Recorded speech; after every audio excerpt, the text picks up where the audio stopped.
Hola, ¿qué tal? Saludos cordiales. Ya estamos en lo prometido para conversar con las senadoras y un senador de la República. Vamos a saludarlos. Senadora Loreto Carvajal, ¿cómo está? Región del Ñuble, Partido por la Democracia, PPD, ¿cómo está? Muy bien, buenas tardes, Sergio, a quienes nos siguen en este día tan especial. Contenta de compartirlo también con ustedes. Senadora Alejandra Sepúlveda, de la región de O'Higgins, independiente, ¿cómo está? Muchas gracias, Sergio, por la invitación y tenemos todo el ruido, ¿no? Que estamos terminando ya la cuenta, así que muy contenta de estar en esta evaluación contigo. Tenemos mucho sonido de ambiente. Sí. Senadora Luz Sebesberger, senadora región de Tarapacá, de la Unión Demócrata Independiente UDI. ¿Cómo está usted? Muy buenas tardes, Sergio. Gracias por la invitación para poder compartir y conversar acerca de esta cuenta pública que acabamos de escuchar. Bueno, y el senador Rojo Edwards, del Partido Social Cristiano, región metropolitana. Usted es el que siente más fuerte los tambores. Si le respondo gritando es porque no le escucho bien, pero gracias por la invitación. Bueno, vamos a conversar acerca de varios de los tópicos que tocó el presidente de la República. Yo quisiera que ustedes se pronunciaran especialmente en aquello que se refiere a la seguridad, que es una preocupación fundamental de los chilenos. Senadora Vespergue, por favor. Bueno, yo lamento, la verdad, esta cuenta pública, encima que era la última del presidente, él optó por hablarle a su sector. Creo que el liderazgo de un presidente buscar la unión de todos los chilenos. Y en temas de seguridad y migración, que son los que más preocupan a la ciudadanía, me parece que hay una desconexión total con Chile, con el país, con lo que está pasando, con los dolores de las personas, cuando se trata de normalizar o cuando hay una autocomplacencia total en el gobierno con que esto se ha normalizado. Este año 24, recién pasado, el más alto índice de homicidio, ha aumentado los crímenes violentos, la migración no ha bajado un 48%, yo soy de la región de Tarapacá, 131.000 nuevos migrantes clandestinos, en el año 22 habían habido 88.000, o sea, ¿dónde está? ¿Cuál es la realidad? Solo autocomplacencia. Probablemente esta cuenta hay que repetirla en algún cine porque parecía una película de ciencia ficción. Senadora Alejandra Sepúlveda, bueno, ¿cuál es su mirada con respecto a este aspecto tan preocupante para la gran mayoría de los chilenos, según las encuestas, que tiene que ver con la seguridad y, bueno, puntualmente con la delincuencia, ¿no? Mira, yo primero quiero rescatar las palabras del presidente, ¿no? Del comienzo de su discurso, cuando planteó que si no entendemos que con la unidad del país, ¿cierto? Indistintamente de nuestras posturas políticas y del diagnóstico que podamos tener o de las herramientas que podamos utilizar para tratar de terminar con determinado problema, es cómo lo enfrentamos con capacidad de unirnos, con capacidad de diagnóstico, con capacidad de entender que el país nos necesita no en trincheras, no en trincheras, sino que buscando soluciones. Y por eso cuando el presidente de la República, y no con autocomplacencia, porque lo repitió varias veces, lo que dijo, esto es lo que es el país, esto es lo que hemos hecho, pero sin duda es insuficiente, sin duda es insuficiente. Y uno de los temas más complejos, ¿no? Que viene heredado además y que no solo ocurre en nuestro país, sino que ocurre en el mundo entero hoy día, que es el problema de la delincuencia. Y con esa capacidad de unirnos, 60 proyectos de ley, tanto mensajes como mociones parlamentarias, ¿no es cierto?, fueron aprobadas por este Congreso. Hoy día tenemos un Ministerio de Seguridad, se ha incorporado más recursos, ¿no es cierto?, a las policías. Hoy día vamos a tener más policías, pero también la logística que es necesaria. Pero sin duda, Sergio, en la profundidad de la discusión, no es suficiente porque la delincuencia y las complicaciones que tenemos, las tenemos todos los días, pero en la posta que viene con el otro gobierno, tenemos que también tener un sentido de unidad y no de trincheras para abordar este tremendo problema que tiene el país. Senadora, ¿cuál es la visión que tiene usted con respecto a este tema tan importante que hemos destacado? Porque así todos los estudios de opinión pública dan cuenta de la gente de, bueno, desde Ica hasta Magallanes, ¿no? Destacar primariamente el estilo de esta cuenta pública. Yo siento que el presidente ha marcado en esta última no solo la opción de dar cuenta de lo que ha hecho en estos 4 años, de lo que ha hecho el gobierno, sino que también de generarla desde un punto de vista desde la sinceridad y la honestidad de lo que es avanzado, pero lo que queda por hacer. Sin duda, la primera prioridad del país es la seguridad. Él lo ha dicho, han disminuido un 48% la tasa, o más bien el número de inmigrantes, pero a su vez se ha hecho cargo Al ser este un problema heredado, no olvidemos que también tuvimos una condición muy relevante en esta materia, que la puerta se abrió no solo ahora con el presidente Boris, sino que ha venido sosteniéndose también a través de los años, primeramente por un sentido humanitario, luego a través de otros matices de los cuales el presidente se hace cargo. Lo segundo tiene que ver también en la sensación de inseguridad que hoy día obviamente tenemos los chilenos y chilenas. Y creo que en ese aspecto la nueva institucionalidad a través del Ministerio de Seguridad da cuenta que se está ocupando y preocupando, creando un nuevo ministerio que hoy día ocupa el 5º lugar de relevancia, más allá de que sea el número 25, pero obviamente que es un hecho concreto, claro, que el presidente da cuenta. Y una cuestión diferente es lo que tiene que ver con la seguridad exterior, donde ha matizado, ¿cierto?, estas decisiones que ha tomado en relación a decisiones a propósito del Estado de Israel, en donde podemos tener matices. Obviamente que ahí hay una condición de inseguridad que tiene que ver con Latinoamérica y que nos plantea en cómo nos resguardamos frente a nuestros vecinos, en donde siempre hemos tenido, más allá de todo, por supuesto, una sensación de inseguridad bien manifiesta, y que creo que hay que no solo entenderla en el sentido que lo conozcamos, sino que también, por supuesto, que nos crea, y en lo personal también muchas dudas respecto a nuestra seguridad dentro de la región y en el mundo a propósito de la decisión que ha planteado frente a Israel. Ok. Bueno, senador Rojueda, pareciera que las bandas de las escuelas matrices de las Fuerzas Armadas van a pasar por aquí, por el escenario, ¿eh? Sí. Bueno, la delincuencia, sin duda que es uno de los temas preocupantes para todos los chilenos, decíamos, y usted representa una región donde se concentra la mayor cantidad de casos. ¿Es insuficiente o suficiente las 60 leyes que despachó el Congreso de que usted forma parte?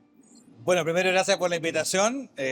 Decirte que si hubiera una persona pegándole un bombo acá en mi oreja, escucharía más que lo que escucho ahora, pero... lo primero es decirte que la cuenta pública, yo entiendo que los presidentes tienen que decir las cosas de buena manera, ser positivos, embellecer la realidad quizás. Pues la verdad que lo que escuchamos hoy día, francamente, no sé de qué habla. Por ejemplo, habló de salud, podemos llegar a seguridad. Habló de las listas de espera y no dijo que las listas de espera han aumentado en 520.000 personas durante su gobierno y tenemos a 3.100.000 personas en lista de espera. Vamos a tocar Bueno, el tema ese. lo vamos a ver. Pero cuando se omite información tan importante, uno piensa, ¿esto es una cuenta pública o es una especie de...? Yo me sentí un poco engañado a muchas cosas. Cuando se habla, por ejemplo, de la unidad, qué sé yo, de no estar con trinchera, yo entiendo ese mensaje. Pero usted no puede plantear un aborto libre hasta las 14 semanas, cuando sabe que no tiene los votos y sabe que le está hablando exclusivamente a su público. Entonces no hay una intención de unidad. No hay una correlación entre los hechos con lo que se dice. Y en seguridad el año 2024 tuvimos 196.000, la suma de todos los delitos violentos. Estoy hablando de homicidios, violaciones y robos con violencia. Es el peor registro que hemos tenido en la historia. Y después dice, claro, hemos hecho 60 proyectos de ley, 65 va a ser exacto. Es verdad, pero son todos proyectos que ellos se opusieron cuando eran parlamentarios. Entonces, uno dice, ¿hemos avanzado gracias al gobierno en estos proyectos de ley? ¿O ha sido a pesar de la negativa del gobierno, pero que la realidad les pasó por encima? Entonces, yo creo que hay que separar esto. Y la cuenta pública, para cerrar a mi juicio, no fue una cuenta pública real. Y por eso, es más, me salí en la mitad y fui a dar mi opinión, porque francamente estaba dando cifras que no son la verdad y creen en un país que la verdad es que no existe. Otro de los aspectos que se tocó dice relación con salud. Vamos a ver el highlight correspondiente a ese párrafo donde el presidente de la República habla de esta materia. Ponemos atención, ahí está la pantalla.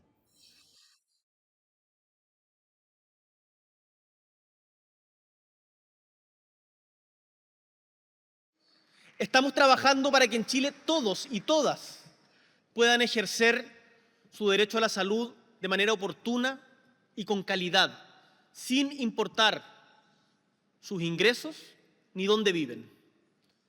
En esto quiero ser muy claro.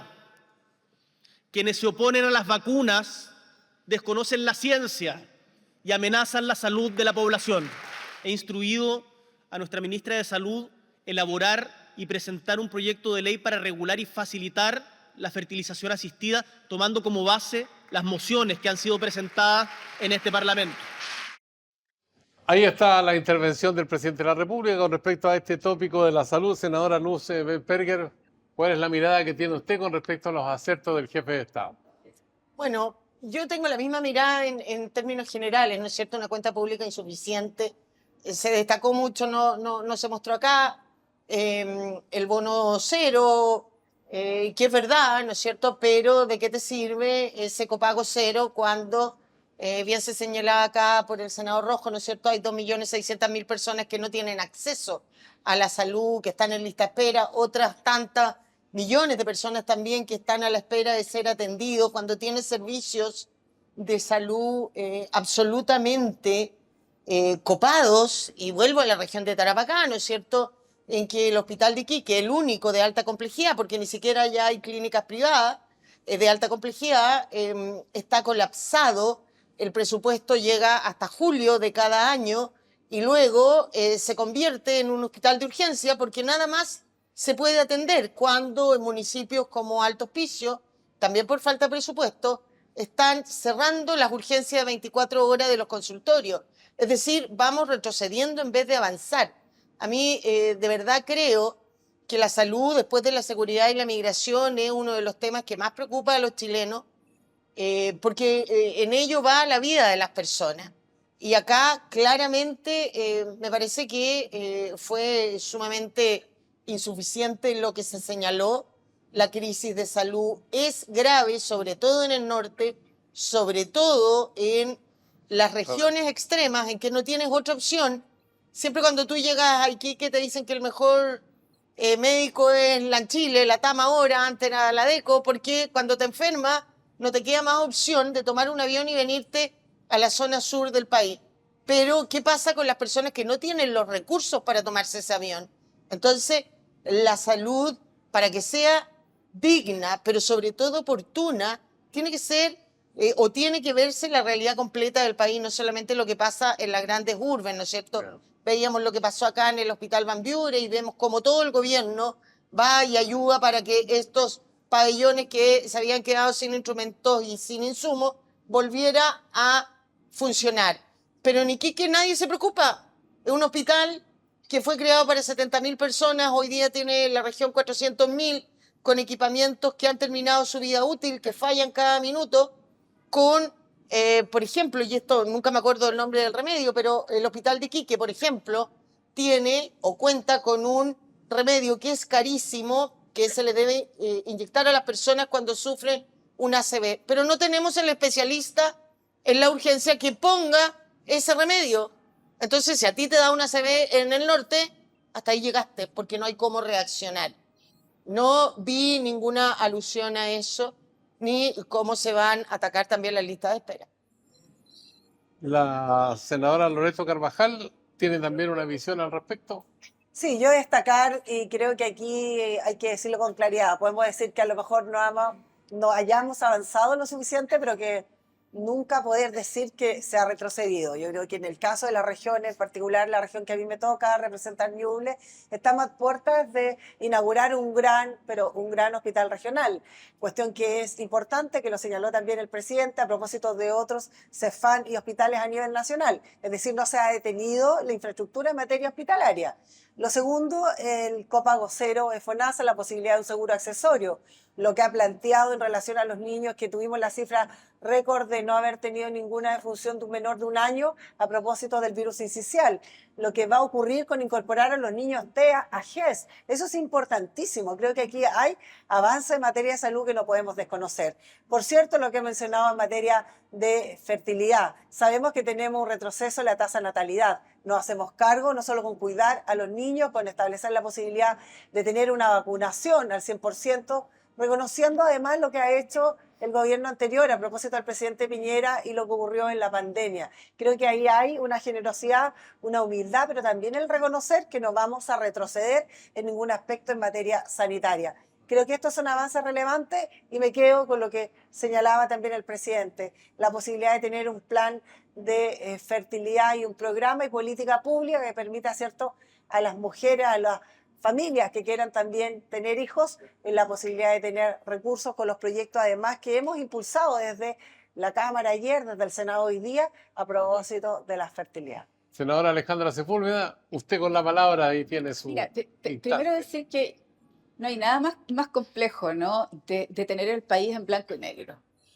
Y la ciudadanía que nos puede estar escuchando, ¿no?, cree que estuvimos en cuentas públicas distintas. Y yo creo que cada uno de nosotros tiene que ser muy crítico en lo que se dijo y en las cosas que ve en su propia región. Y tiene que ver con los equilibrios que tiene que mostrar también al país. Yo creo que si tenemos un problema, yo creo que el problema de salud es gravísimo, ¿no? Es gravísimo. Tenemos listas de espera súper difíciles de abordar, tenemos complicaciones, ¿no es cierto? Hay gente que está esperando permanentemente. Pero también debemos decir que tampoco le dimos todos los instrumentos al gobierno para que pudiera actuar. Entonces, cuando teníamos la reforma tributaria, que era una reforma muy importante para dos cosas que para mí eran clave. Una era el tema de salud y la segunda era el tema de los cuidados. Entonces, si tú no le entregas herramientas al gobierno para que pueda ocurrir, cualquiera sea, se complica al final, no nosotros políticamente, ¿no? Sino que es lo que le pasa a la ciudadanía. Lo segundo es que, mire lo que hizo el presidente. El presidente reconoce y reconoció en varias oportunidades al presidente Piñera.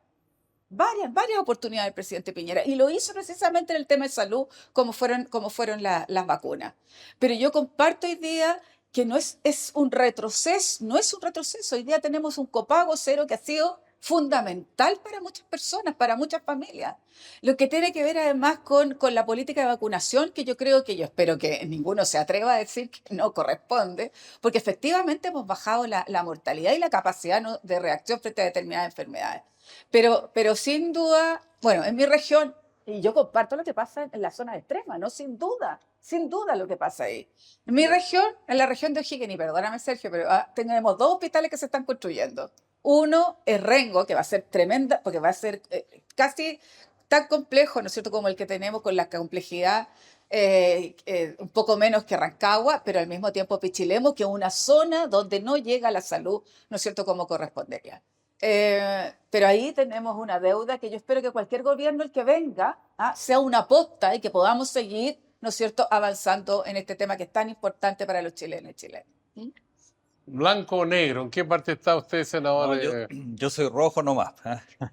Oiga, mire, lo que pasa es que efectivamente uno no le puede pedir al presidente que se refiera a todas las materias en salud, pero se nos murieron 44.000 personas en la lista de espera el año pasado, 44.000. Hablamos de vacunas, sí, pero acuérdense que se perdieron 1,2 millones de dosis de vacunas, dejándole al fisco un hoyo gigantesco con el manejo de las vacunas. Entonces, claro, él se para y hace la crítica a las vacunas. Yo soy totalmente pro vacuna, por favor. Pero no dice lo que ha pasado con las vacunas durante su gobierno, que efectivamente, durante el gobierno del presidente Piñera, el tema de las vacunas fue muy bueno. Dice, vamos a incorporar los trastornos TEA, ¿no es cierto?, a el GES. Pero el GES, el problema que está teniendo es que las listas de espera, aunque tengan garantía explícita en salud, GES, han aumentado en un 22% durante este gobierno. Ya. Y tenemos una lista de espera, yo sé que la cifra que dio la senadora es 2,6 millones, pero depende, por supuesto, de qué lista de espera. La cifra general de todo, esa es la cifra que yo doy, que es de 3.100.000. 3.100.000 personas esperando, 22% en aumento en este caso de la GES. Entonces, el problema de salud hoy día no fue abordado en las partes más importantes, y se dio una idea de que por el copago cero, que podemos estar a favor o en contra, creo que es súper bueno el tema del copago cero, pero con el copago cero se habían arreglado los problemas. No, estamos gastando una cantidad de plata increíble en salud. Es más, en salud pública se gasta más por persona al mes que en salud privada. En salud privada, que se gasta menos por persona al mes, no hay listas de espera. ¿Por qué hay 3.100.000 de chilenos esperando en listas de espera? Entonces, francamente, en salud se requiere un cambio, pero mucho más profundo, y hoy día no lo vimos. Y esa es una de las cosas que uno le critica. En lo fundamental, no estamos hablando de una cosa específica. En lo fundamental, hoy día no se habló la realidad de salud. Ya, en mérito del tiempo vamos a seguir avanzando porque hay otro de los segmentos de la intervención del presidente de la República en esta cuenta pública, el Congreso Nacional y el País, por red de radio y televisión, y que sin duda forma parte también de otro de los aspectos polémicos de este discurso presidencial, donde hay opiniones a favor y en contra. Les invito entonces a escuchar ese trozo de la intervención presidencial.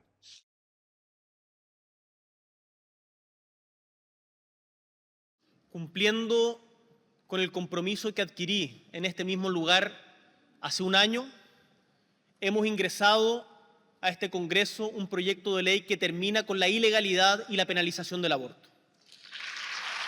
Por demasiado tiempo,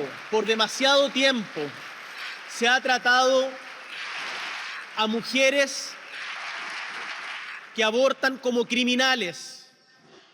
Son miles de mujeres al año, aunque no las quieran ver, y se les ha obligado a la clandestinidad.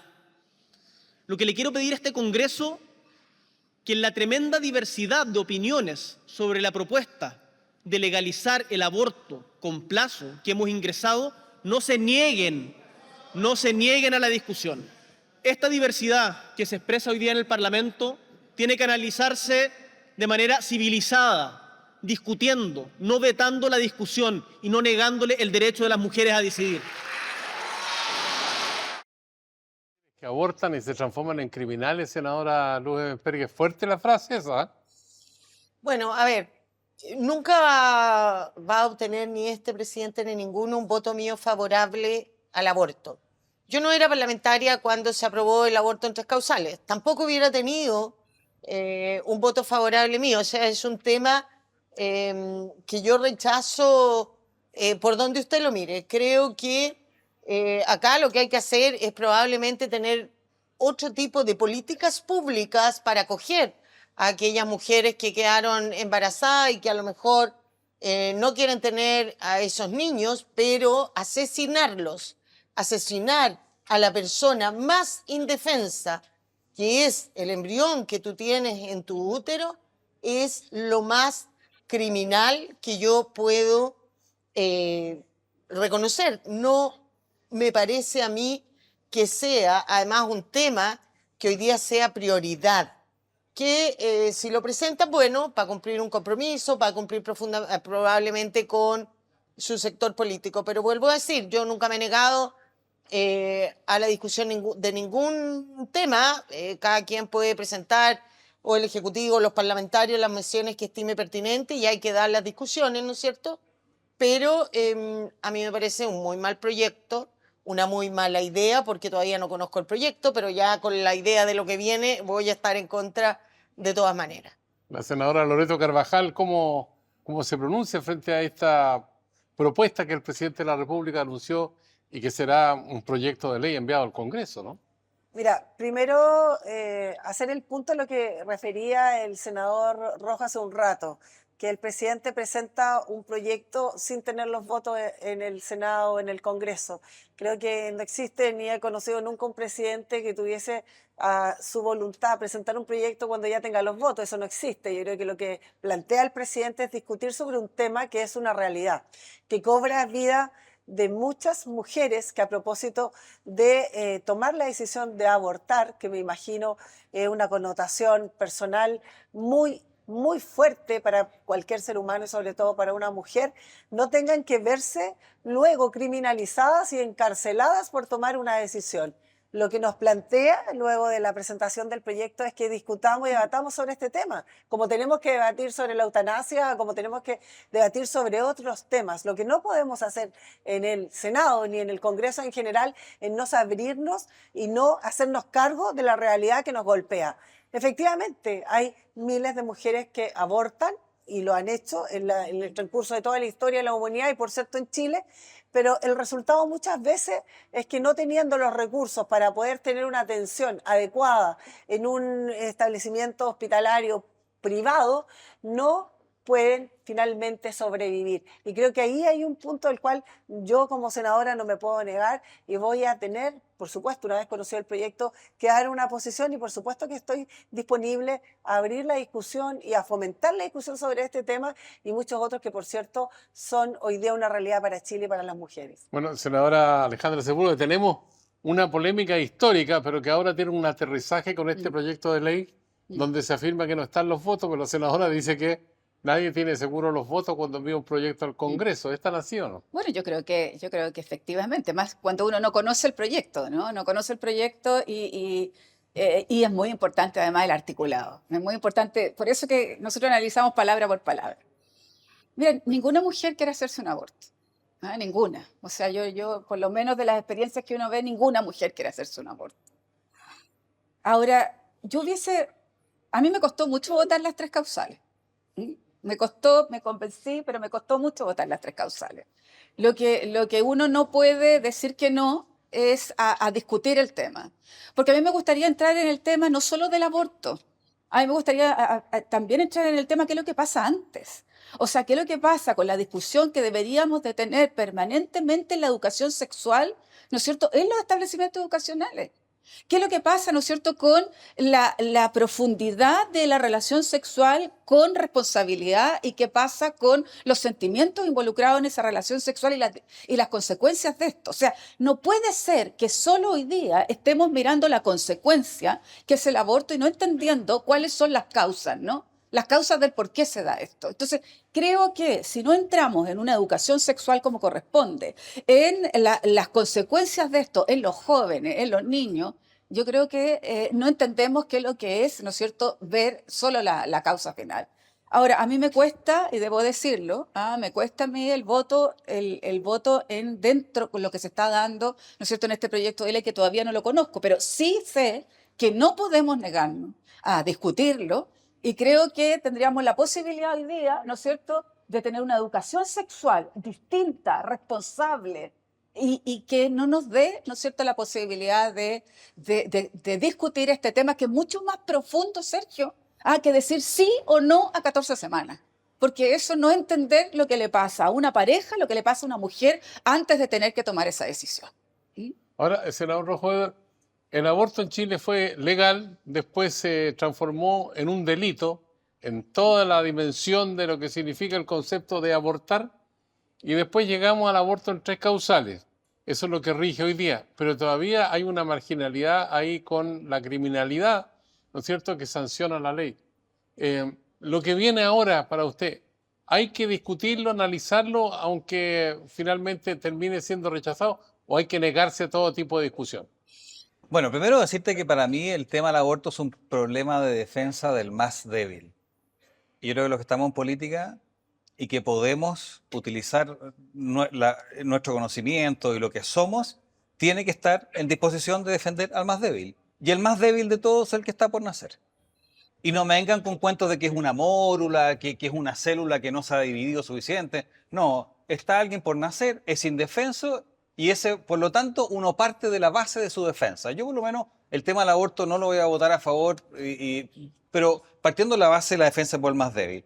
Lo segundo, cuando vemos un presidente o un grupo político que está tan preocupado de la defensa de los animales, que yo también creo que hay que defenderlos, porque también tenemos que tratarlos bien, ¿no es cierto? Pero estar tan preocupado de la defensa de los animales, para después decir aborto libre, yo digo, chuta, acá hay un problema también filosófico un poco más profundo. Pero más allá de eso, por supuesto que todas las discusiones se pueden dar. Si el punto no es ese, el punto es que uno tiene recursos limitados, entre ellos el tiempo y los recursos humanos. Y las prioridades no son esas. Mire, a mí me toca viajar mucho por Chile, hablar con mucha gente. Jamás alguien me ha planteado esto como un tema. Los temas son delincuencia, inmigración ilegal, los problemas económicos, la salud, las listas de espera. Entonces, cuando el presidente dice, vamos a discutir esto y utilizar todo esto para algo que es un problema que no es un problema de la mayoría de la gente, que es un problema que no está en la prioridad, uno dice, bueno, ¿a quién le está hablando? Porque además el presidente sabe que por lo menos de los que estamos acá presentes, acá claramente hay 2 votos que no entrada, la mayoría del Senado le va a votar que no probablemente, y también hay algunos dudosos también. Entonces no tienen los votos. Entonces cuando además el presidente me dice, mire, tenemos que avanzar en unidad, pero presenta un proyecto que él sabe que no tiene los votos, que sabe que nos va a dividir, uno dice, bueno, ¿en qué está el presidente? Por lo tanto, yo le digo al presidente con toda claridad, nosotros tenemos que legislar para los chilenos en sus prioridades. Y termino con esto. ¿En qué está la mujer mejor para este gobierno feminista que prometió dignidad? Acaban de salir, por ejemplo, las cifras de desempleo. 9,7% de desempleo de las mujeres. ¿Están mejores los delitos? Bueno, vamos a ver las cifras de violaciones. Pues, ¿estamos mejor o no estamos mejores? ¿Se le cree más a la mujer? Bueno, vamos a ver el caso Monsalve. Vaya viendo cada uno de los ítems. Y uno digo, un gobierno feminista mejoró la condición de la mujer. Yo me refiero a la mujer común, no solamente la mujer que aspira a estar en un directorio. No estoy hablando solamente de la élite, estoy hablando de la mujer común, y la verdad es que este gobierno feminista no lo ha hecho, y creo que se ha notado claramente que sus condiciones están peor, no llegó la dignidad que prometía. ¿Podemos debatir un minuto nomás? Ya, como no, senadora. Porque yo quiero decirle a mi Rojo Edwards, que también tiene que mirar pensiones. Porque en pensiones, si una característica que tuvo esa ley fue precisamente mirar a las mujeres y la tremenda diferencia que teníamos en el tema de pensiones. Y hoy día, con una mirada distinta de este gobierno, ¿no es cierto?, logramos a lo menos, ¿no?, igualar, y con un factor de igualar las jubilaciones entre hombres y mujeres. Entonces creo que además la política de cuidados también tiene un factor importantísimo en las mujeres. Entonces se va a un sector, pero también tienes que ver el vaso lleno de las cosas que sí se han hecho por la mujer en este gobierno. Y solo otro dato, la sala cuna para Chile sin duda va a ser un tremendo esfuerzo para hombres y para mujeres y poder sacar adelante la familia. Ya. Solo decir respecto A a ver, la cuna, senadora el Bentegui. Senado fue el proyecto cuando tuvo su primera votación rechazado por todo el oficialismo que estaba presente en la sala. Pero solo Luz, Senadora. solo decirte No. cortito, espérate, solo decirte cortito. Era en general. ¿Por qué votamos? ¿Por qué se votó en contra? Se votó en contra porque no es una guardería. Cuando se ven los niños menores de 2 años también necesitan un estímulo temprano. Y para el estímulo temprano tiene que haber, ¿no es cierto?, personas preparadas dentro de esa sala cuna. Pero Ese era fue la el idea sentido. de legislar. Ese fue el sentido. La idea de legislar Pero ese fue el se sentido. rechazó No otro. unánimemente por el oficialismo. Tenía que ver Sí. con una cosa de cómo Sola. tú estimulas al niño, que eso no ocurría en ese proyecto. Pues esa es la discusión en Solo particular. Senadora. Sí. Querido Sergio, que no nos sorprende la negatividad de Rojo Edwards. Él ha sido su mecánica, ha establecido siempre la forma de hacer el punto de manera negativa. Yo estoy por mirar las cosas en su justa medida y en la realidad. Hoy día nadie podría negar que tenemos una condición que viene arrastrada a propósito de la pandemia, donde las mujeres retrocedimos 10 años de entrar en el mundo laboral. Y yo creo que hoy día, a propósito no solo del proyecto Sala Cuna Universal, que se cambió totalmente el proyecto iniciado o ingresado por el presidente Piñera, con una indicación sustitutiva del presidente Boris, porque se hace cargo además de la oficialización también de los jardines infantiles, lo que habla de la posibilidad de que la institucionalidad pública, como corresponda, se haga cargo de esta necesidad infanto por sobre todas las cosas. Lo segundo, obviamente, lo que se ha avanzado en materia del proyecto de las mujeres libres de violencia. ¿Quién podría negar que hoy día el acoso laboral, el acoso sexual, calan profundo, sobre todo en la condición que la mujer tiene de defensa, sin ir más lejos, lo que ha pasado con el proyecto 40 horas, que permite a las mujeres también estar más cerca o más tiempo con sus hijos? Creo que hay un avance importantísimo, sobre todo en materia de mujeres. A mí me tocó presidir la Comisión de Mujeres y no vamos a quedarnos, ¿cierto?, con la fotografía negativa de Rojo, sino que vamos a mirar lo que tenemos que avanzar y más aún lo que hemos avanzado en este gobierno. Pues yo sé que están con apetito ustedes. Usted quería decir Última cosa. un respiro. Oye, un es que respiro. si Lo que pasa es que, vamos a hablar lo que pasa todos es que, nosotros. mire, ¿Qué Claro. iba a decir? A ver. mire, 196.000 delitos violentos el año pasado. Hoy día tenemos 30 veces más inmigración ilegal que lo que teníamos en el 2017. No solamente el problema de este gobierno, pero este gobierno se ha agudizado. Las listas de espera han aumentado en 522.000 personas durante este gobierno. Las del GIES 22%. Los empleos que tenemos son 150.000 menos que los que teníamos antes de la pandemia, con un desempleo femenino de casi el 10%. Tenemos 2,4 millones de personas trabajando de manera informal. Ok. Última cosa, el crecimiento de Chile ha sido el más bajo desde el año 90. Entonces, yo entiendo que hay algunas cosas que se pueden mostrar, si yo no estoy diciendo lo contrario. Pero la cuenta pública en general, yo sé una cosa, que espero que avancemos en conjunto en la ley de permisos sectoriales, que es una buena ley que este gobierno ha liderado, por supuesto con la colaboración del Parlamento. Hay cosas buenas, pero la generalidad de lo que está pasando no da para una cuenta pública como la que vimos del gobierno, del presidente, y por eso que tenemos esta preocupación respecto a lo que ve. Muchas gracias a las senadoras, al senador. Cerramos este bloque porque hay otros senadores que están ahí en lista de espera. Estamos mirando.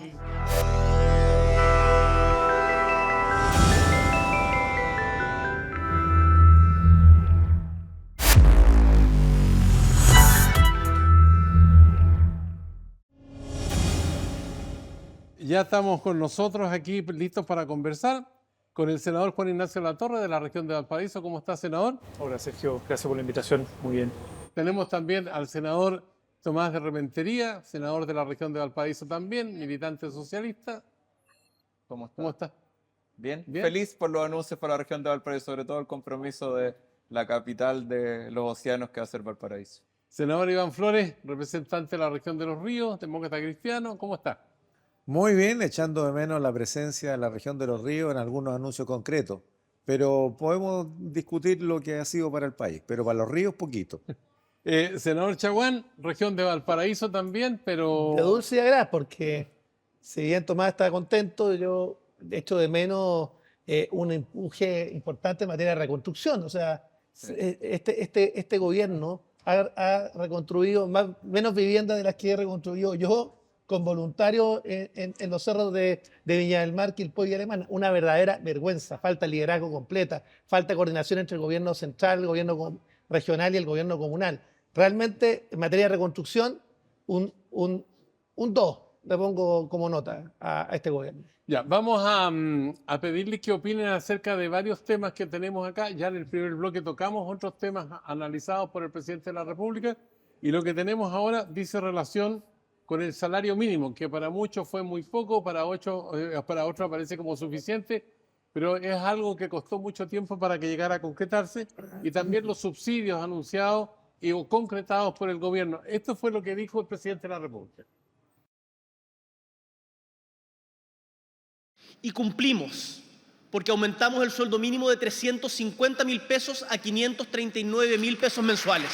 Y además, y esto es muy importante, lo hemos hecho bajando a tasas históricas la informalidad laboral. A tasas históricas la informalidad laboral. Es parte de la palabra que exigí que me cobraran. Porque es la amenaza permanente a la que recurren quienes siempre encuentran una excusa para oponerse a aumentar los ingresos de los trabajadores. Anuncio que enviaré a este Congreso un proyecto de ley que unifica y optimiza los actuales subsidios al empleo para poder incentivar justamente la contratación de las mujeres y los jóvenes que están buscando trabajo. Senador Latorre, ¿cómo ve usted estos acertos del presidente de la República, la concreción con la gente que le toca interactuar a usted en la región de Valparaíso? ¿Cuadra o no cuadra lo dicho con la realidad? Ahora, en materia de salario mínimo, obviamente hay un cumplimiento del compromiso programático. La semana pasada, de hecho, nos tocó votar en el Senado el aumento del salario mínimo a 539.000 pesos para enero del 2026 y ahora en mayo 529.000 pesos. Esto es con subsidio también a pymes y a cooperativas.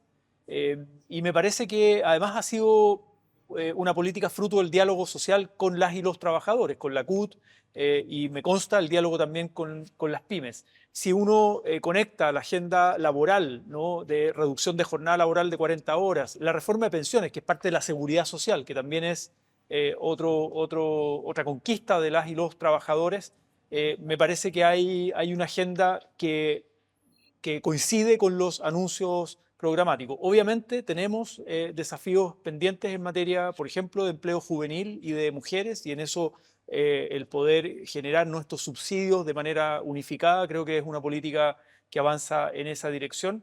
Y también la reactivación económica, porque tenemos todavía realidades de empleo informal, de precariedad laboral y por tanto de cómo generamos una reactivación económica mucho más robusta. Eso sigue siendo un desafío. Senador Chaguán, ¿usted lo ve como un avance positivo o cree que falta? No, yo creo que es un avance importante. Yo diría que llegamos a más un proyecto que fue acordado y aprobado transversalmente. Avanzar en la dignidad de los trabajadores es, por supuesto, necesario, y cuando esto va acompañado de subsidios para las MIPYME y las pymes, también se agradece. Otro tema yo diría relevante y que he hecho de menos, sí, me habría gustado un componente técnico, como en algún minuto logramos incorporar durante el gobierno del presidente Piñera, que vincular el aumento de los salarios también, por ejemplo, al aumento del crecimiento económico del país. Eso también pudiera establecer elementos técnicos que permitieran justamente desplegarse y también relacionado con las tasas de desempleo.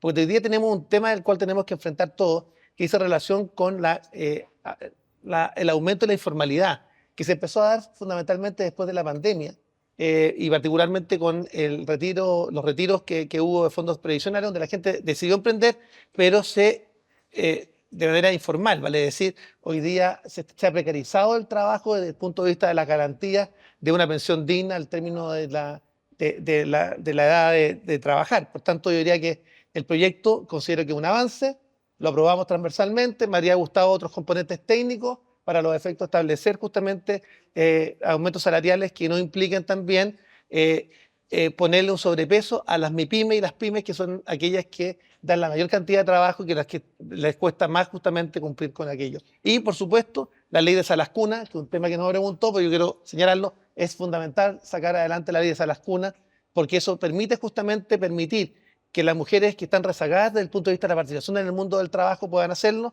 y por supuesto aplaudo el aumento del subsidio para la contratación de jóvenes y mujeres, por supuesto que eso aplana la cancha y le da igualdad de condiciones para poder... Senador Iván Flores.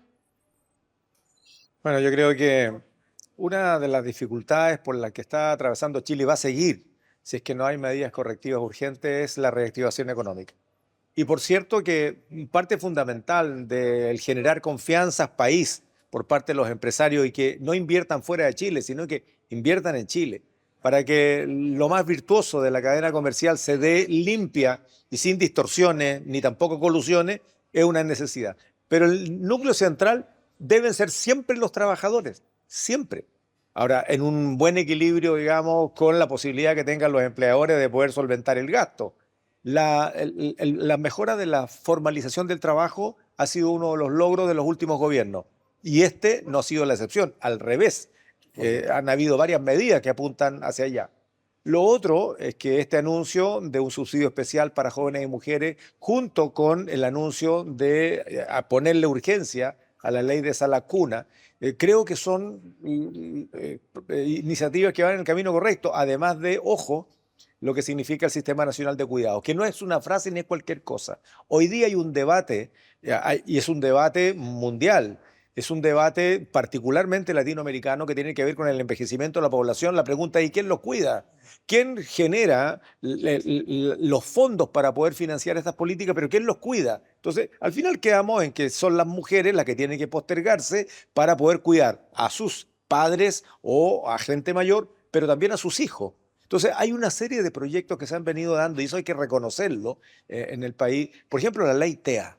La ley TEA permite finalmente que las mamás no sean solamente las cuidadoras, sino que además sean, y no sean solamente ellas las que socializan a muchachos que tienen toda la posibilidad. Entonces yo creo que hay buenas medidas, claramente. Senador Ignacio Latorre. Faltaba Tomás, yo partí. Ah, ya. No, pero somos todos de la región de Valparaíso. Yo creo que el discurso tiene dos cosas que para mí son claves. Primero, este gobierno logró llegar a los 500.000 pesos. Cuando partió el gobierno, muchos decían, eso tal vez no va a poder pasar, o si va a pasar, va a haber un caos, que fue lo que dijo el presidente. Ese caos no ocurrió, porque en el mismo discurso señala que se crearon 600.000 nuevos empleos, el 90% empleos formales. Entonces creo que hay buenas noticias en materia de empleo. Hay que recordar que cuando se aumentó el salario mínimo, que después lo aprobamos, está el subsidio a la pyme, que es importante que se aprobara.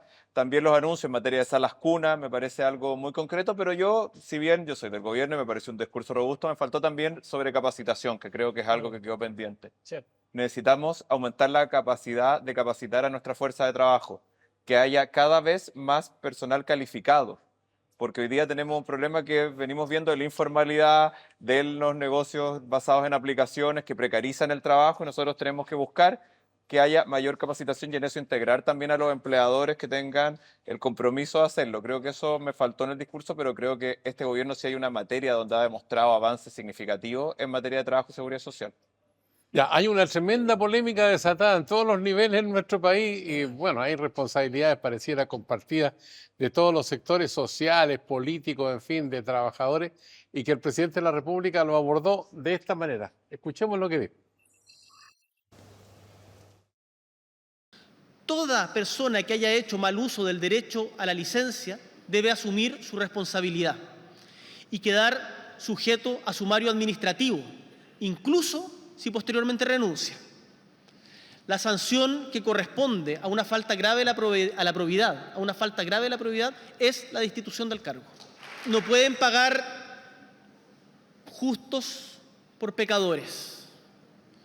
Contrario a lo que algunos esgrimen como pretexto para retroceder en derechos y jibarizar al Estado, la institucionalidad pública chilena es robusta comparada a nivel internacional y también tenemos que valorarla, mejorarla, sin lugar a dudas.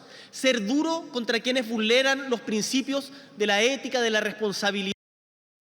¿Qué tanto lo sorprendió, senador Ignacio Latorre, esta revelación de la Contraloría General de la República, que en la partida habla de 25.000 licencias fraudulentas, donde hay una comisión de delitos supuestamente y de irregularidad administrativa, tanto de los que usan esas licencias y de los que otorgan esas licencias, donde hay otro cuestionamiento que sin duda también tiene su complejidad, ¿no?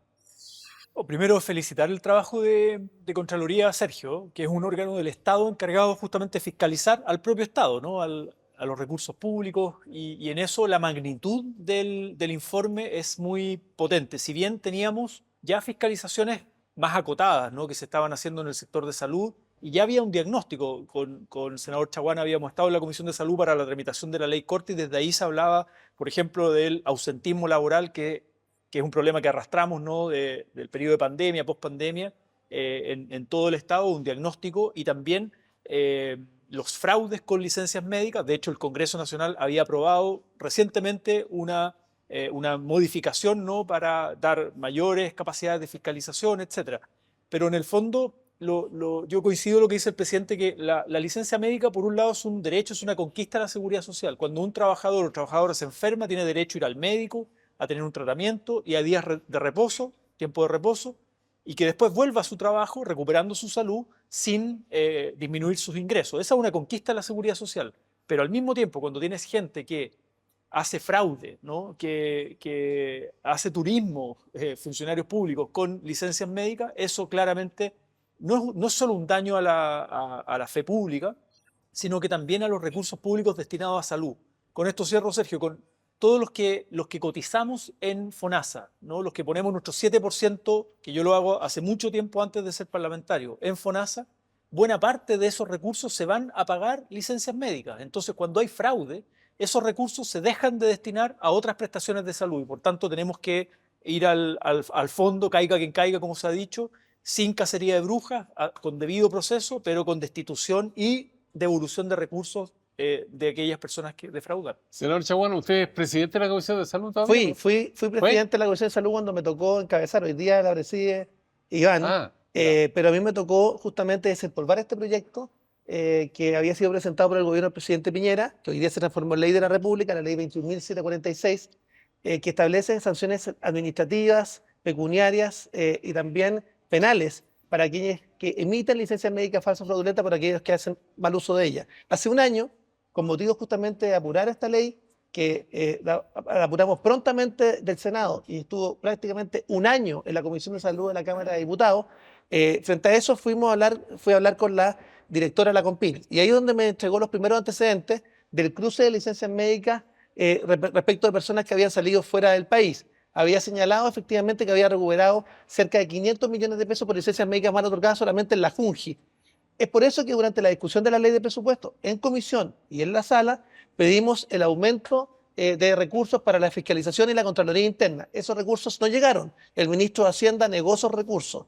Por tanto, yo diría que también hay responsabilidad desde el punto de vista político, pero también hay responsabilidades porque hay un convenio que está vigente entre la Suceso y la PDI justamente para pesquisar salidas fuera del país, y tuvo resultado cero. Y por tanto también la Suceso, que no ha dicho ni una palabra, debiera rendir cuentas sobre la materia. El propio Colegio Médico, en una sesión que encabezó Iván Flores, fue justamente a reclamar hace 3 semanas atrás respecto del rigor de la fiscalización del otorgamiento de licencias médicas falsas o fraudulentas. Por tanto, acá estamos frente a una punta de un iceberg. ¿Por qué la punta de un iceberg?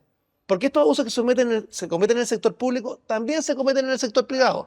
Y el compromiso del gobierno era otro, era avanzar en un mecanismo autónomo para la fiscalización de otorgamiento de licencias médicas, porque también se cometen abusos, también por la ISAPRE, donde niegan licencias médicas a personas que están postradas en hospitales y donde hay una solución dramática porque son juez y parte. Por tanto, acá se requiere avanzar en un mecanismo completamente distinto, independiente, que termine con los periodos de carencia, donde hoy día los médicos están tentados a dar licencias médicas por más días, porque los primeros días no se pagan, o porque no hay guías clínicas de cuánto es lo recomendado para los efectos de otorgamiento de licencias médicas respecto a una determinada patología. Senador Flores, bueno, usted es presidente de la Comisión de Salud y bueno, estamos aquí, parece que en una tormenta perfecta, donde nuevamente volvemos a lo que ocurre siempre. Cuando hay un problema, hay que dictar una ley, hay que dictar nuevos reglamentos, lo que hay es insuficiente. O hay que aplicarla. O hay que aplicarla, sí. Usted tiene la palabra.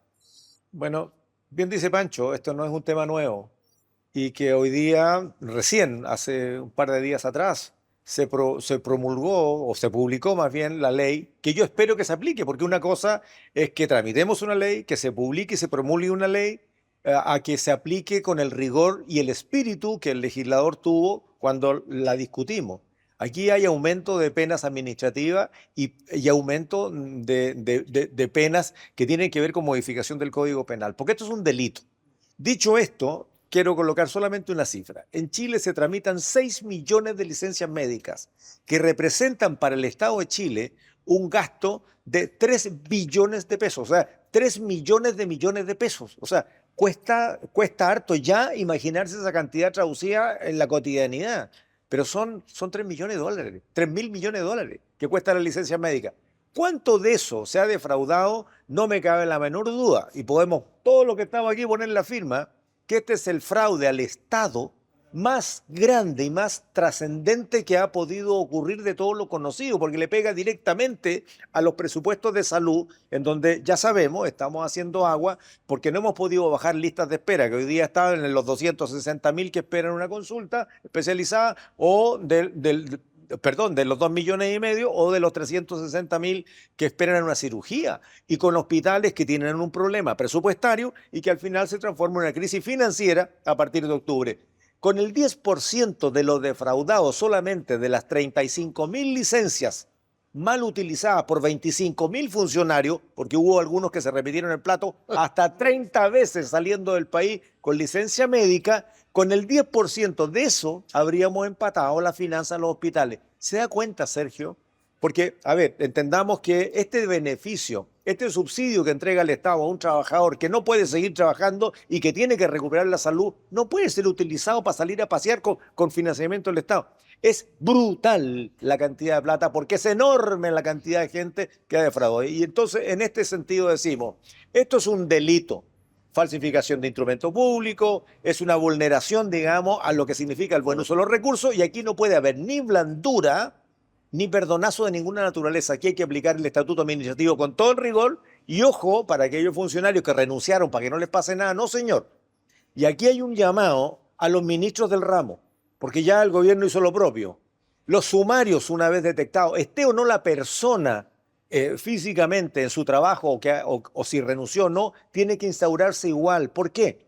Porque yéndose no puede pasar piola, pues.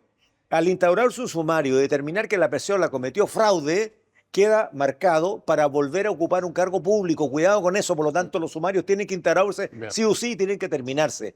Y además, al intervenir el Consejo de Defensa del Estado, tienen que terminar en sede judicial si esto es un delito, pues. No es optativo, es un delito en contra de la ciudadanía. Senador Tomás de Reventería, usted tiene la palabra para pasar luego a otra ronda. Concuerdo totalmente con lo que han dicho mis colegas, pero creo que acá hay un tema más profundo, que hay un tema cultural con la licencia médica.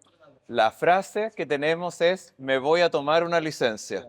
Y le decían, yo no he escuchado comúnmente, no, es que estoy peleado con mi jefe, pero tómate una licencia. O estoy cansado, tómate una licencia. Finalmente acá, cuando tomarse una licencia, ¿a quién daña? Como bien decía Iván, al Fondo Nacional de Salud, las personas que tienen FONASA. Porque eso se saca de ahí y se paga la licencia, porque acá pareciera que hay un ente abstracto que paga la licencia, pero paga todos los ciudadanos que pagan la licencia. Y creo que también acá hay que direccionar al tema de los médicos. El tema de los médicos, o sea, yo vi una situación, aparte de la de los viajes, vimos esa situación desastrosa de médicos que se tomaban licencia para operar hospitales privados. Francisco Chaguán sabe bien lo que pasa en la región, él ha tenido una trayectoria con el tema de salud y sabe el problema tremendo que tenemos con las sociedades médicas, médicos que operan por fuera, es una cuestión escandalosa. Entonces yo creo que también esto es para hacer una agenda, porque no puede ser que un médico tenga licencia para trabajar en un hospital público pero usted es totalmente hábil para ir a atender una operación en un hospital, en una clínica privada. Entonces yo creo que acá, privada al frente, porque acá además lo pusieron al frente del hospital acá en la región de Valparaíso. Entonces yo creo que acá hay una situación donde tiene que haber una reforma profunda al tema médico. Porque además en eso yo quiero decir, siempre teníamos el problema que cuando se quería tocar a los médicos llegaba al colegio médico. Hoy día el colegio médico ha dicho un discurso distinto, ha tenido un compromiso distinto con este tema. Entonces hay que analizar cuál es la situación de los médicos en el sistema público, porque muchas de esas licencias salen que médicos que trabajaban en el sistema público. Ahí salía la licencia, salían de consultorio, de CEFAM, y estaba ese médico que daba una licencia. ¿Esa licencia la dieron gratis? Hemos sabido de casos, hablar en el caso ahora de 41 médicos que salieron del país, que otorgaban licencia fraudulenta. Entonces yo creo que acá hay que meterse de fondo sobre ese tema, porque además yo sé, hay un problema cultural, lo dije, hay un problema que se hagan los sumarios necesarios, que se analice la situación de fondo con las personas que tenían derecho a licencia y lo usaron mal, pero acá las únicas personas que pueden dar licencia en Chile son las profesionales de la salud. Las enfermeras y los médicos. Y los psicólogos, creo también. ¿Sí? Entonces creo que a eso hay que hincarle el diente, porque ahí se acaba el problema de las licencias médicas. Cuando realmente les duela dar una licencia médica, cuando se analice y haga algo, y también el tema tecnológico, esta cuestión no puede ser con una auditoría, tiene que saltar inmediatamente que alguien salió del país, que un médico, que cualquier cosa que haya un registro físico y uno está con licencia se sepa. Yo también no quiero caer, porque acá hay cosas que yo creo que han caído en una cuestión, como dicen, vamos a revisar los GPS de las personas por los viajes internos. Yo creo que eso es ir. Acá el tema de fondo se ataca cuando un médico se nota que un médico da 10 licencias en una semana, que alguien vaya a preguntarle por qué dio licencia en una semana y a alguien le salte una alarma. Es como los automáticos de la casa, los tapones, que te salten y al tiro uno vaya a prenderlo y vaya a ver qué pasa. Yo estuve en la región de Ñuble y contaba la anécdota de Pemuco. Pemuco, una comuna de la región, hay 5 médicos. Y los 5 médicos se daban licencia entre ellos. O sea, y la gente no tenía acceso a la salud porque los médicos estaban todos licenciados. Esa es parte de la historia también que contamos en este programa, Profundidad de Campo. El 20% de todo el presupuesto en salud se va al pago de licencia médica falsa o fraudulenta. O sea, si nosotros hubiésemos hecho, o sea, si hubiese control interno, auditorías internas, eso habría permitido que hoy día, por ejemplo, no hubiesen cerrado 9 pabellones del Van Buren o el ahogo que están en los hospitales públicos en nuestro país. Entonces se requiere fortalecer las contralorías internas y eso fue lo que le pedimos justamente al gobierno durante la discusión de la ley de presupuesto. Vamos a ir al mundo porque, bueno, estamos insertos en América Latina, en el cono sur de América Latina. Y el mundo es muy importante hoy día cuando ahí los grandes están en un conflicto de grandes proporciones. Vamos a ver qué dijo el presidente de la República de la inserción de Chile en el campo internacional con un país que tiene una economía muy abierta como el nuestro. A la represión y al silenciamiento de la digna oposición de la dictadura familiar de Nicaragua. Y ahora también a la deriva autoritaria del gobierno de El Salvador, que tiene a algunos políticos chilenos encandilados. Les recuerdo que por muy popular que un mandatario sea circunstancialmente, desconocer las reglas democráticas y retroceder en derechos y libertades siempre termina costando caro. Ya, pues ahí tenemos uno de los aspectos que tocó el presidente de la República. También se refirió a la situación de Chile en relación con este conflicto entre Chile y los Estados Unidos. Senador Ignacio Latorre, ya estamos en la última ronda, digamos, para que se preparen para el almuerzo, porque van a almorzar hoy día, o a lo mejor le dan 11 en la casa. Sí, Sergio, mira, yo soy parte de la Comisión de Relaciones Exteriores del Senado, también hemos compartido bastante con el senador Chaguán ahí, y yo creo que el presidente Boric ha dejado en alto a Chile en el concierto internacional con un liderazgo que ha sido consistente, ¿no? En materia de derechos humanos, ha condenado la dictadura de Venezuela, Nicaragua, ahora una crítica a esta deriva autoritaria de El Salvador, también la invasión de Rusia a Ucrania y, por cierto, que la barbarie, el genocidio que está ocurriendo en Palestina. Y tomando decisiones consistentes, escuchando distintas, a los ex cancilleres, por ejemplo, a la comunidad palestina en Chile, que es muy importante en nuestro país, y tomando decisiones consistentes. Hay quienes le piden que rompa relaciones con Israel, y él toma una decisión de Estado, es decir, no estoy rompiendo relaciones, pero estoy tomando decisiones consistentes en contra del gobierno criminal de Netanyahu. Esto no es contra el pueblo, con la comunidad judía, ni contra el pueblo de Israel, es una crítica que además se ha hecho en el concierto internacional con la Corte Penal Internacional de perseguir al criminal de Netanyahu. O sea, lo que está haciendo son crímenes de lesa humanidad y por tanto no podemos quedar indiferentes. Y además estamos tomando decisiones en línea, en sintonía con, por ejemplo, un país como España, que es un aliado en estas materias de la defensa de la democracia, la paz y la libertad en el mundo. Senador Iván Flores, su palabra. Bueno, siempre debemos reconocerle al presidente Boric que ha sido consecuente con lo que él piensa, con lo que ha dicho y con lo que ha hecho.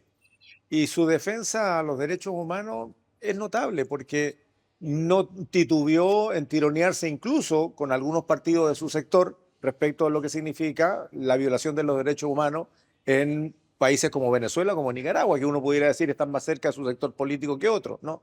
La violación de los derechos humanos no tienen ni color político ni apellido, es una violación de derechos fundamentales.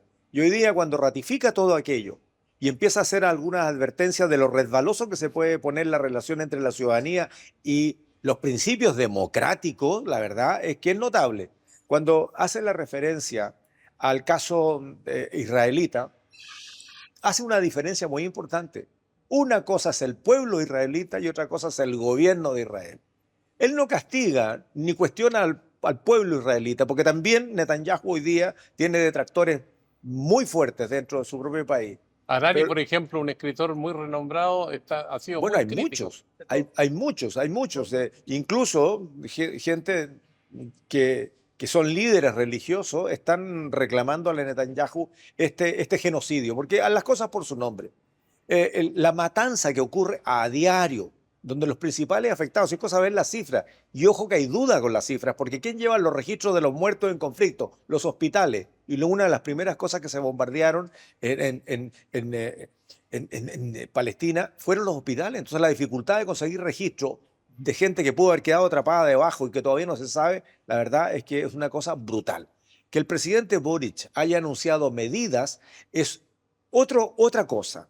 Una cosa es la condena firme y sostenida y otra cosa son los efectos de alguna de las medidas que puede tener. Yo estoy plenamente de acuerdo que la producción de bienes y servicios desde los territorios ocupados, que es brutal, porque todos los días se le corre el cerco. Yo estuve en Palestina y pude ver cómo se iban avanzando en las colonias. A mí me parece una medida adecuada porque la han tomado otros países tan liberales, tan abiertos, tan democráticos como España.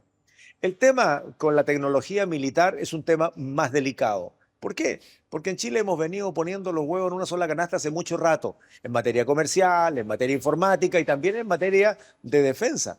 Mucha de la tecnología, no solamente de herramientas como las armas, sino que también tecnología digital como algunos software son israelitas. Entonces son cosas que hay que marcar el punto político, hay que hacer en la pega, pero otra cosa es hacer este cambio tan radical que se propuso. Aquí hay que actuar con un poquito más de cabeza fría, porque es un tema súper delicado para Chile. En todo caso, las señales políticas están dadas y las comparto. Senador Francisco Chaguán. Primero señalar que el presidente ha estado muy consistente. Yo soy de oposición, pero en materia internacional muy consistente en términos de que Chile tiene una de las economías más abiertas del mundo. Tenemos 84 tratados de libre comercio con el 88% del PIB mundial y donde Chile no puede optar entre una u otra potencia para los efectos de comerciar. Se tiene que asegurar el libre comercio y afincarse justamente en principios es lo que nos permite justamente la defensa respectiva de países pequeños como el nuestro. Eso es lo primero. Respecto de Palestina, yo tengo que señalar, yo soy además denunciante en la Corte Penal Internacional, en una denuncia que hicimos con 620 abogados chilenos que desencadenaron en las órdenes de arresto correspondientes. Yo quiero aplaudir que acá Chile no ha estado impávido frente a lo que está pasando en Palestina, un verdadero genocidio en vivo. No solamente como corresponde condenar lo que ocurrió el 7 de octubre, que lo condenamos todos, sino además condenar lo que ocurrió a partir de la tarde del 7 de octubre, y donde efectivamente hemos visto ya más de 60.000 muertos palestinos, la mitad de ellos mujeres y niños, y por tanto avanzar en el retiro de los agregados militares, apoyar el proyecto de iniciativa parlamentaria que busca Relaciones diplomáticas, prohibir. romper relaciones. No, la verdad es que yo soy partidario. Acá lo que hemos hecho es ruptura de relaciones diplomáticas. Y eso me parece bien, porque también hay que tener algún nexo respecto a la situación incluso de los chilenos que están allá en el territorio. Por tanto, me parece la ruptura diplomática me parece adecuada. Ciertamente el tema de la prohibición de importaciones de productos de territorios ocupados me parece también que está adecuado. Y estamos frente a un gobierno genocida. Recordar que hay una fractura dentro de la propia sociedad israelí. Hoy día la sociedad israelí está reclamando y levantándose en contra del propio gobierno. Todos los días jueves tenemos marchas justamente de la población civil israelita que reclama respecto de un gobierno que no ha puesto los énfasis donde hay que ponerlos finalmente y donde ciertamente ha iniciado una campaña de despalestinización de Gaza con desplazamiento forzado de personas, un verdadero genocidio en vivo, un castigo colectivo a la población civil que están sancionadas como ilícitos penales internacionales y donde esperamos que haya justicia. La única manera de que tengamos una conferencia de paz de junio, que se va a celebrar a partir del 16 de junio en Naciones Unidas, con copatrocinadores como Francia y Arabia Saudita, es empujar a la presión internacional en contra de Israel para que finalmente tengamos una solución de dos estados, donde un estado israelita y un estado palestino con fronteras seguras y reconocidas internacionalmente puedan convivir en paz bajo el amparo del derecho internacional. Gracias, senador. Senador Tomás de Rementería, para completar el cuadro. Bueno, yo creo que acá tenemos una decisión del presidente Boric que primero demuestra la consistencia de él en materia de democracia, derecho humano y derecho internacional, que ha sido una tradición chilena de varios años. A mí me recuerda también la posición de Chile, por ejemplo, con la guerra de Irak, donde dijeron van a pasar cosas terribles si Chile está en contra de la guerra de Irak en la época del presidente Lagos. Hoy día el discurso es lo mismo. Vemos en los diarios que cada vez que el presidente Boric toma una posición sobre el tema del genocidio contra el pueblo palestino, dicen las consecuencias van a ser terribles. Hoy día mencionan consecuencias con Estados Unidos en los medios y esas consecuencias no han llegado. Pero yo creo que en esto el presidente ha demostrado que la política exterior chilena es de principios y se hace con convicción y no cambian según la conveniencia. Y creo que en esto hemos mantenido una línea que ha sido responsable, porque, como bien decía el senador Chabón, que me tocó compartir con él cuando yo era presidente de la Comisión de Relaciones Exteriores de la Cámara, él era del Senado, y nos tocó conversar varias cosas, entre ellas esto, porque está comenzando este conflicto bélico y está empezando este genocidio, y que la posición del presidente Boric fue clara. Y en eso es la que hemos mantenido, que no es la ruptura de relaciones diplomáticas, porque obviamente hay chilenos que viven en Israel, no hay embajador, cortamos cualquier tipo de relación en materia militar y creo que es importante que además se diversifique porque hoy día además los proveedores israelíes, lo que hemos sabido, no han respondido bien a las exigencias chilenas. Recordemos que ellos llevaban el sistema de armas de los tanques Leopard y ese sistema se lo vendieron al mismo tiempo a Perú, que hoy día el sistema nacional satelital no está funcionando de manera clara por la licitación que se hizo de algunas imágenes de Israel. Que tenemos un dron del programa de drones de la policía que se lo compramos a Israel y que se perdió y todavía no se encuentra cuando tenía el sistema. Entonces también, no solo un tema que tiene que ver con una situación de convicción, es una situación también de conveniencia que hoy día al parecer la industria israelí militar está más preocupada de matar niños palestinos que de responder a sus responsabilidades con Chile. Bien, yo quiero agradecerle esta conversación porque ha sido parte importante, digamos, de lo que hemos hecho acá en Profundidad de Campo en el canal del Senado, y quiero contarles también a ustedes y a usted que está mirando el programa a esta hora que todo esto se va a reproducir durante la semana y también se va a distribuir a través de redes sociales en los distintos tópicos que hemos tocado del discurso presidencial. Seguramente se van a seguir conociendo reacciones. Bueno, y seguiremos semana a semana con usted a través del programa Profundidad de Campos, hablando con cada uno de los senadores y senadoras de la República. Así que les deseamos que tengan una buena jornada, que se preparen porque parece que la 11 está preparando ya en la casa, pasamos de largo del almuerzo. Así que muchas gracias. Gracias a ti. A ustedes muchas gracias por estar aquí en Profundidad de Campos del canal Senado y les decimos carpe diem, será hasta la vista.